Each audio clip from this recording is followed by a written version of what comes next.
అంటే పిల్లరా, ప్రతి సంఘం భూమి మీద ఉంది, అన్ని క్రీస్తు సంఘాలే. అయితే క్రీస్తు సంఘాలలో ఉన్న వారంతా యేసు ప్రభువు చూపించిన ప్రేమ చెప్పిన సంఘస్థునికి ఉందా, చెప్పే పాస్టర్కి ఉందా, వినే విశ్వాసులకు ఉందా? గొప్ప ప్రసంగికుడు అంటే కాదు, అక్కడ ప్రేమను చూపాలి. సంఘములో ప్రేమ లేకపోతే ప్రేమను నేర్పాలి. లేదా ఎవరి వల్ల కాలేదా చెప్పేవాడు ప్రేమను చూపించి క్రియల వలన చూపించాలి.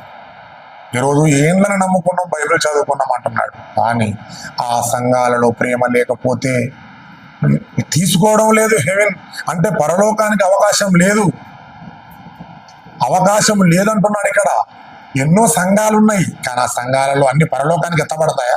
క్రీస్తు రెండవ రాకడలో ఎత్తబడతాయా? రెండవ రాకడలో ప్రతి సంఘం ఎత్తబడుతుందా? ఎత్తబడదు. ఎలాంటి